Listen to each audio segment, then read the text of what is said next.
자, 오늘 하나님의 말씀은 마가복음 16장의 말씀입니다. 마가복음 16장 1절부터 마지막 20절까지. 자, 예수님의 부활, 그리고 부활하신 주님께서 나타나신 장면, 그리고 주의 제자들과 주의 부활하심을 만난 사람들에게 명령하신 주님의 명령, 이것이 마가복음 16장의 전체적인 내용이죠. 자, 우리 교독해서 20절까지 같이 읽어보겠습니다. 제가 먼저 읽겠습니다. 안식일이 지남에 mag달라 마리아와 야고보의 어머니 마리아와 또 살로메가 가서 예수께 바르기 위하여 향품을 사다 두었다가 식구 첫날 매우 일찍이 해 돋을 때에 그 무덤으로 가며 서로 말하되 누가 우리를 위하여 무덤 문에서 돌을 굴려주리요 하더니 눈을 들어본즉 벌써 돌이 굴려져 있는데 그 돌이 심히 커다라. 무덤에 들어가서 흰 옷을 입은 한 청년이 우편에 앉은 것을 보고 놀라매 청년이 이르되 놀라지 말라. 너희가 십자가에 못 박히신 나사렛 예수를 찾는구나. 그가 살아나셨고 여기 계시지 아니하니라. 보라, 그를 두었던 곳이니라. 가서 그의 제자들과 베드로에게 이르기를 예수께서 너희보다 먼저 갈릴리로 가시나니 전에 너희에게 말씀하신 대로 너희가 거기서 배우리라 하라 하는지라. 여자들이 몹시 놀라 떨며 나와 무덤에서 도망하고 무서워하여 아무에게 아무 말도 하지 못하더라. 예수께서 안식 후 첫날 이른 아침에 살아나신 후 전에 7 귀신을 쫓아내어 주신 mag달라 마리아에게 먼저 보이시니 마리아가 가서 예수와 함께 하던 사람들이 슬퍼하며 울고 있는 중에 이 일을 알림해 그들은 예수께서 살아나셨다는 것과 마리아에게 보이셨다는 것을 듣고도 믿지 아니하니라. 그 후에 그들 중 2 사람이 걸어서 시골로 갈 때에 예수께서 다른 모양으로 그들에게 나타나시니 2 사람이 가서 남은 제자들에게 알리었으되 역시 믿지 아니하니라. 그 후에 11 제자가 음식 먹을 때에 예수께서 그들에게 나타나사 그들의 믿음 없은 것과 마음이 완악한 것을 꾸짖으시니 이는 자기가 살아난 것을 본 자들의 말을 믿지 아니함일러라. 또 이르시되 너희는 온 천하에 다니며 만민에게 복음을 전파하라. 믿고 세례를 받는 사람은 구원을 얻을 것이요 믿지 않는 사람은 정죄를 받으리라. 믿는 자들에게는 이런 표적이 따르리니 곧 그들이 내 이름으로 귀신을 쫓아내며 새 방언을 말하며 뱀을 집어올리며 무슨 독을 마실지라도 해를 받지 아니하며 병든 사람에게 손을 얹은즉 나으리라 하시더라. 주 예수께서 말씀을 마치신 후에 하늘로 올려지사 하나님 우편에 앉으시니라. 제자들이 나가 두루 전파할세 주께서 함께 역사하사 그 따르는 표적으로 말씀을 확실히 증언하시니라. 아멘. 여러분, 예수님의 십자가 죽음은 하나님의 역사의 끝이 아니었습니다. 그렇죠. 새로운 역사의 시작이었죠. 예수님의 부활은 새로운 역사가 시작되는 어떤 신호탄과 같았습니다. 팡!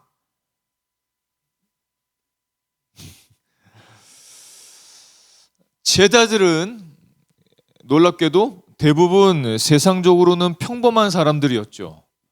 그리고 일반적인 사람들이었습니다. 그것이 하나님께서 역사를 만들어 가시는 방법입니다.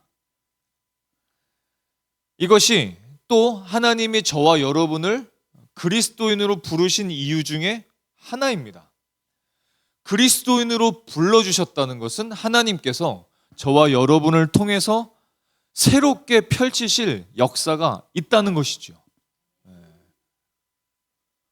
좋지 않습니까?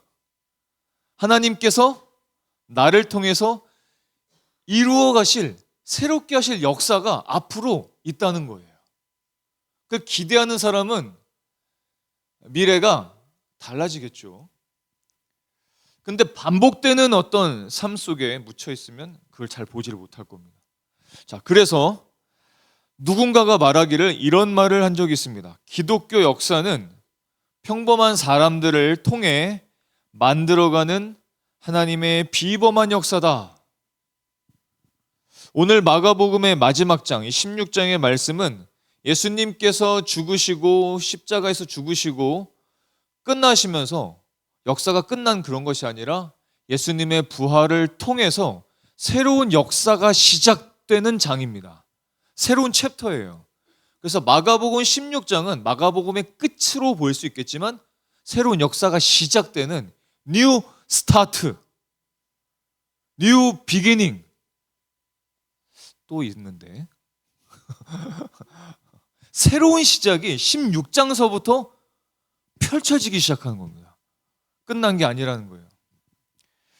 자, 예수님께서 오늘 마지막 마가복음 16장을 통해서 부활하신 주님께서 이 땅 가운데 새롭게 이제 시작하시는 역사를 전 세계를 향해서 펼쳐지시는 역사를 이제 오늘 우리는 16장을 통해서 보았습니다. 부활로 인해서 새로운 역사가 시작되는 장면이죠. 근데 이제 예수님께서 쓰신 이 제자들이 하나같이 평범한 사람들입니다.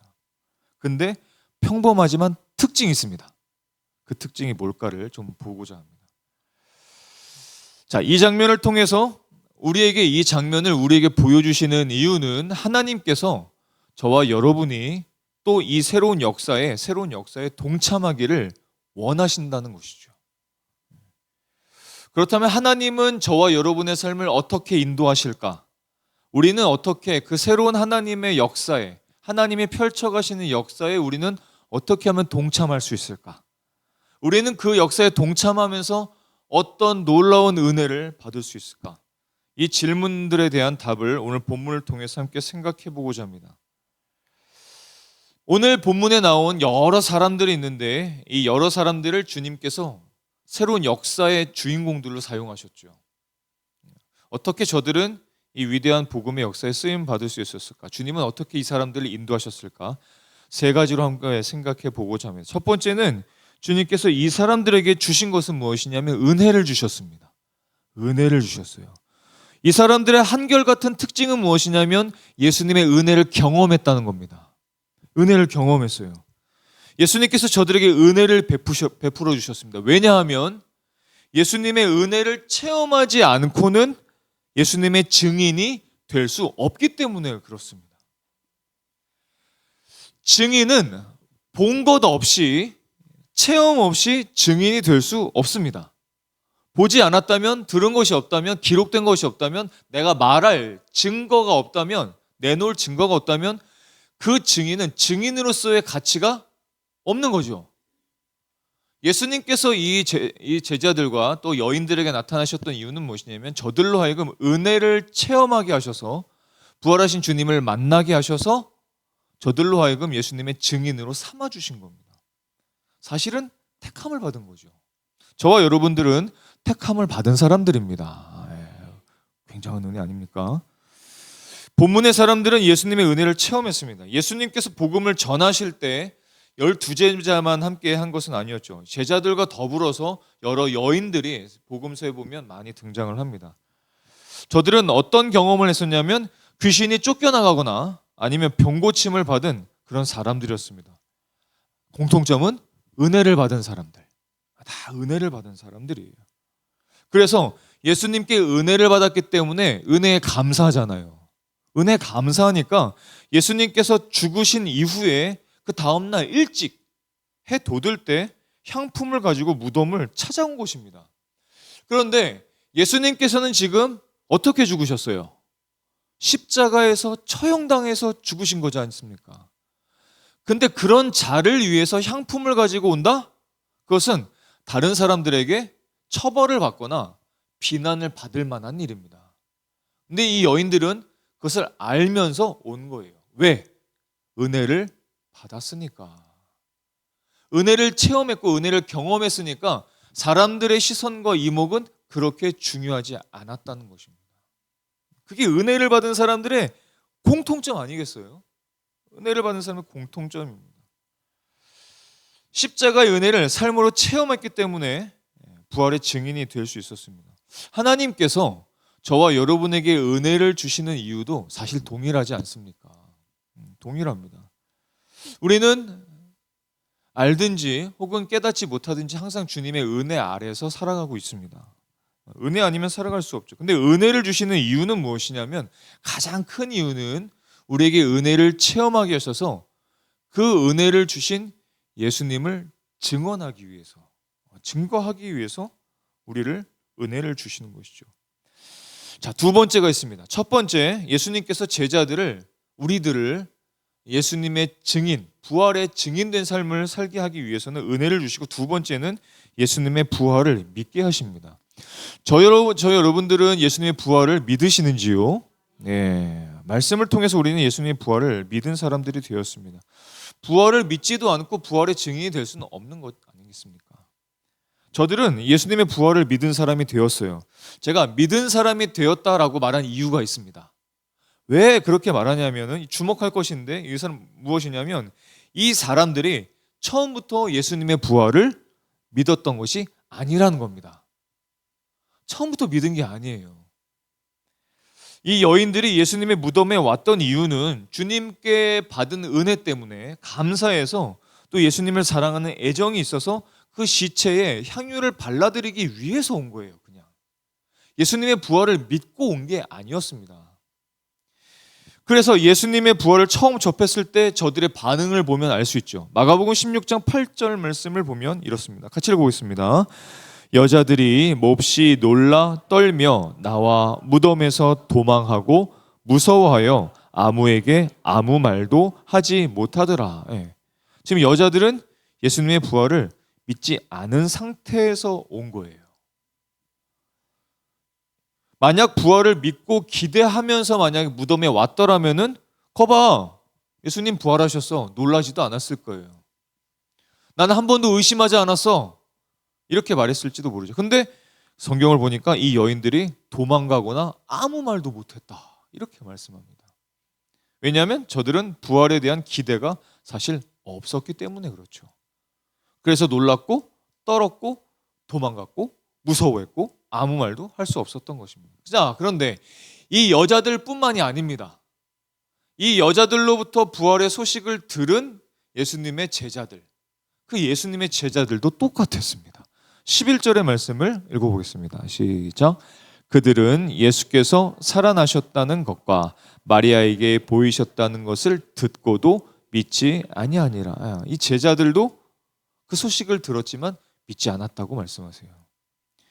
예수님의 제자들 중에서 또 예수님의 죽으심 때문에 낙심해서 자기 고향으로 돌아가던 두 제자가 있었죠. 소위 엠마오로 가던 두 제자.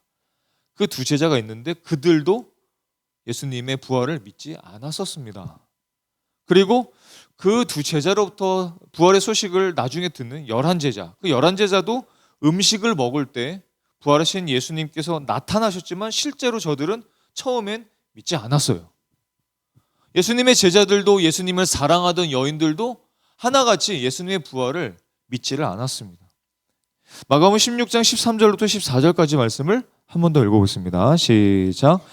두 사람이 가서 남은 제자들에게 알리었을 때 역시 믿지 아니하니라.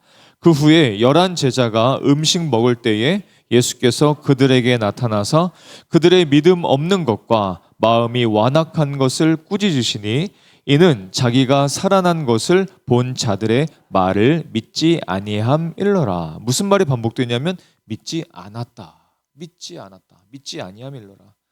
믿지 않았다는 말이 계속해서 되풀이됩니다. 그게 제자들의 모습이었어요. 예수님을 2년 반 동안이나 쫓아다녔던 제자들의 모습이었습니다. 그것이 어쩌면 지금 예수님을 따른다고 하는 일반적인 사람들의 모습일 수도 있습니다. 교회에 출석하는 많은 사람들의 모습일 수도 있습니다. 나중에 알게 되겠죠. 예수님께서 다시 오실 때 그 모든 믿음이 결국은 밝혀지게 될 겁니다. 놀랍죠? 그런데 이 부활하신 주님과 만난 사람은 부활을 믿는 자가 돼서 예수님의 증인으로 변했습니다. 처음엔 믿지 않았어요. 믿음이 없었습니다. 근데 부활하신 주님을 믿으면서 부활의 증인이 될 수 있었습니다. 여기서 참 중요한 것이 있습니다. 무엇이냐면 우리가, 저와 여러분이 예수님이 부활하셨다, 예수님이 부활을 믿게 된 것은 우리의 힘이나 혹은 우리의 노력 때문이 아닙니다.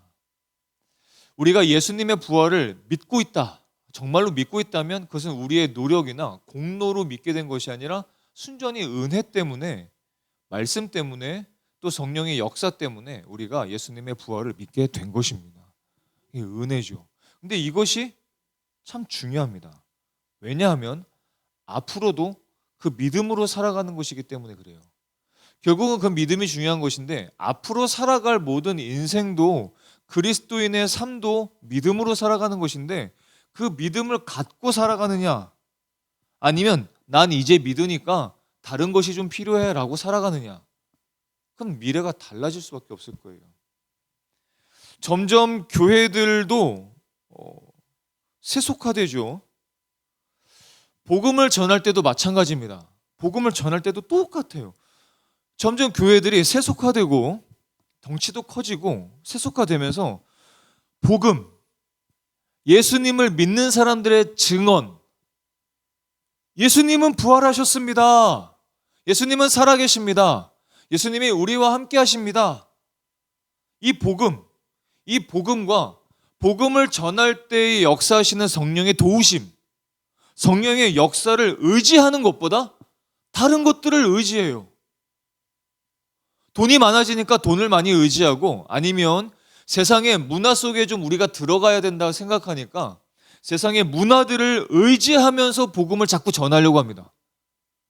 그러니까 때로는 복음이 반쪽짜리가 될 수밖에 없죠. 복음의 아주 진한 복음만이, 성령의 충만만이, 그것만이 사실 그 사람들에게 복음을 전달할 수 있는 능력인데, 다른 것들을 자꾸 의지하니까 점점 주객이 전도되는 겁니다. 자꾸 바뀌는 거예요. 문화가 먼저가 되고, 먼저 뭔가를 꼭 줘야 된다는 생각이 먼저가 됩니다. 아니면 교회에서 어떤 큰 행사를 해서 사람들을 모아다 놔야 된다라는 생각이 가득 차 있어요. 행사를 안 하면은 요즘 교회가 아닌 것처럼. 저는 그럴 생각이 없습니다. 끄떡거리는 사람 몇 명 있지만 저는 그럴 생각이 없습니다. 저는 초대교회 때 그렇게 예수님을 전했던 그 방식 그대로 하고 싶습니다. 오히려 문화의 탈을 입으면서, 문화를 의지하면서 복음이 희석화되는 것을 용납할 수 없습니다. 타협할 수 없습니다. 그럴 수 없습니다. 그럴 수 없어요. 다른 것이 없어도 예수님의 이름, 성령님의 역사, 성령님의 도우심으로 하나님 나라가 완성될 수 있다는 사실을 꼭 기억하실 수 있기를 바랍니다. 하나님은 이렇게 평범한 사람들에게 은혜를 체험하게 하셨고, 예수님의 부활을 믿게 하셨고, 그 다음에 예수님의 부활을 전하게 하십니다. 이 프로세스라고 할까요? 이 과정을 한번 살펴보세요. 은혜를 체험하게 하셨죠? 예수님의 부활을 믿게 하셨죠? 예수님의 부활을 전하게 하십니다. 여기 뭐가 더 있습니까? 더 아무것도 없어요. 그냥 이겁니다. 그냥 이거예요. 딱 그것뿐입니다.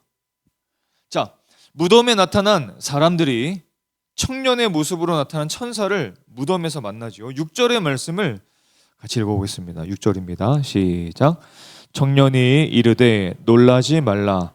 너희가 십자가에 못 박히신 나사렛 예수를 찾는구나.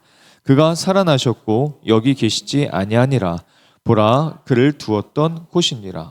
천사가 예수님의 부활을 선포했어요.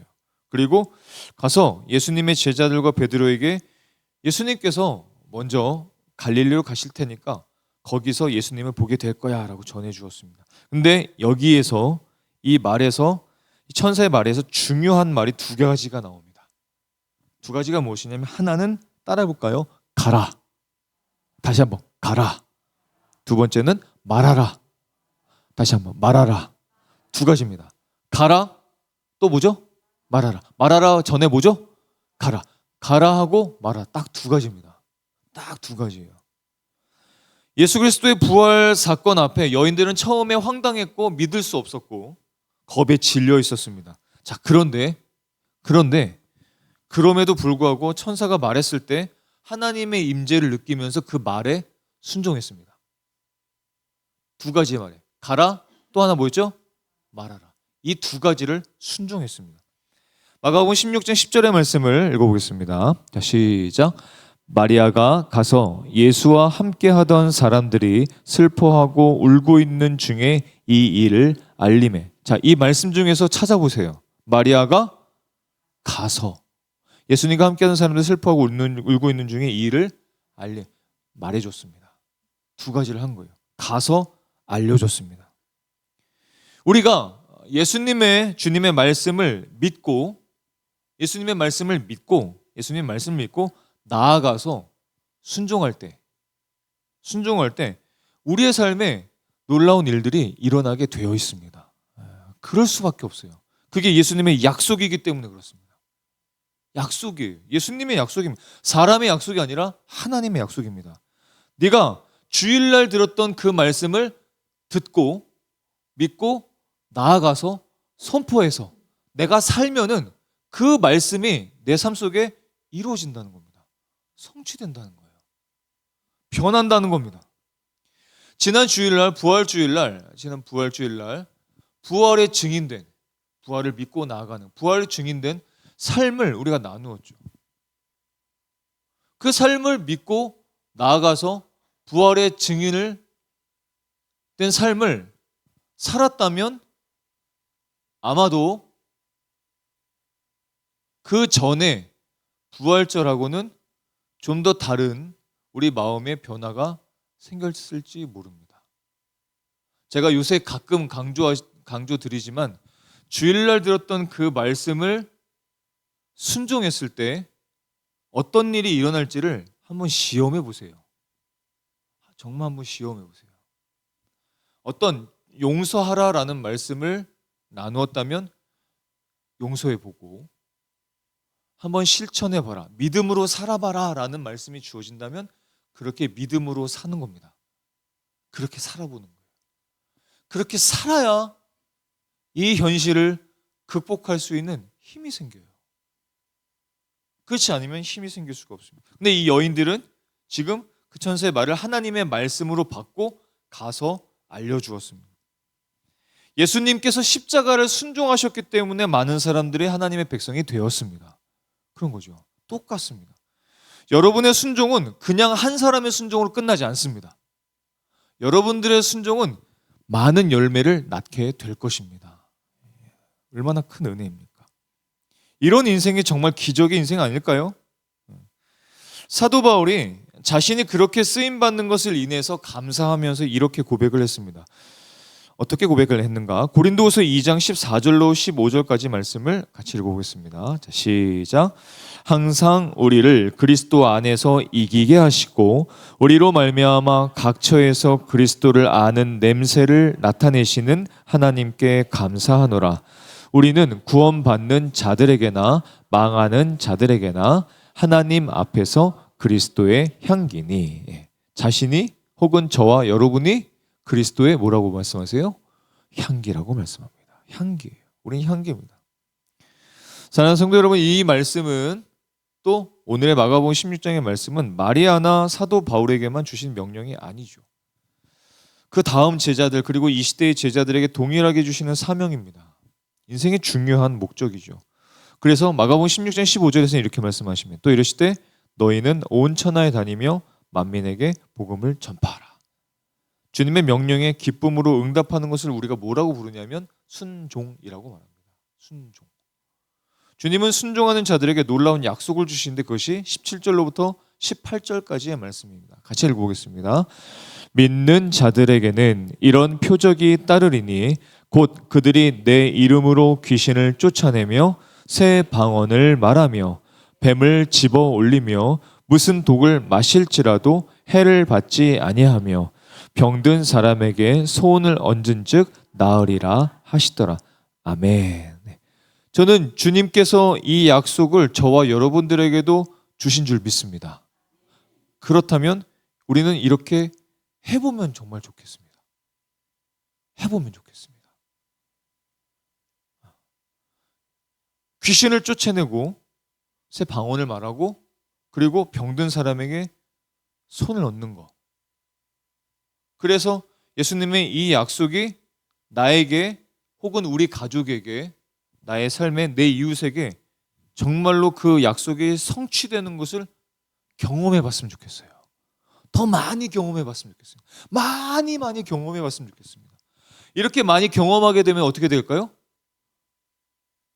예수님의 증인으로 살아갈 수밖에 없죠. 예수님의 부활을 부정할 수 없고 다른 사람들이 뭐라고 유혹해도 우리는 굴복하지 않게 될 것입니다. 자, 이 말씀을 새한글 성경 버전으로 제가 읽어드릴게요. 믿는 사람들에게는 이런 징표가 따라 붙을 것이다. 내 이름을 힘입어 그들을 귀신들을 쫓아내고 새 언어들로 말할 것이다. 또 두 손으로 뱀을 집어 들 것이다. 또 목숨을 앗아 갈 독을 마셔도 아무 탈 없을 것이다. 건강이 좋지 않은 사람에게 두 손을 얹으면 건강해질 것이다.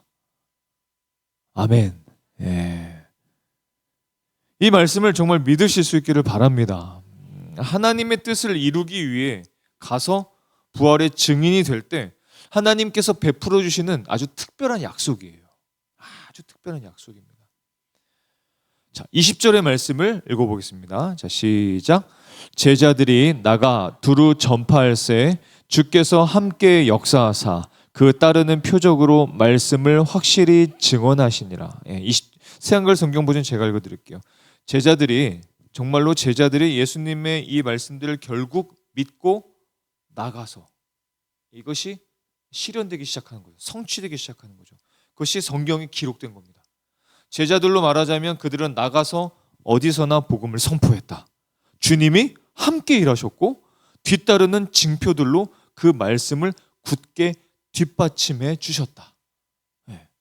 여러분, 우리가 말씀을 듣고 살아가잖아요. 그렇죠?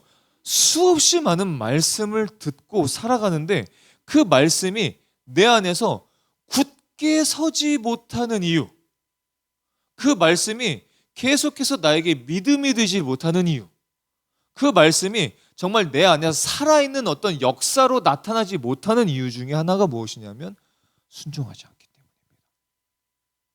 제자들이 처음에 믿음이 없었어요. 하지만 살아계신 주님을 만났고 부활의 주님을 믿게 되었고 부활의 증인으로 선포받았을 때, 파송받았을 때에 그들이 나가서 전파했습니다. 그리고 전파했을 때 예수님께서는 주님은 표적으로 그 말씀을 뒷받침해 주셨어요. 정말이야 라고 뒷받침해 주신 거죠. 믿는 것으로 그치지 않고 부활의 복음을 나가서 전파할 때 주님께서 함께 역사해 주셨던 것입니다. 복음의 신실성을 증명하시고 역사하셨다는 거예요. 그래서 토요일날인지 주일날인지 누구에게 전도하게 되면은 우리가 그렇게 기뻐지는 겁니다. 희한하죠.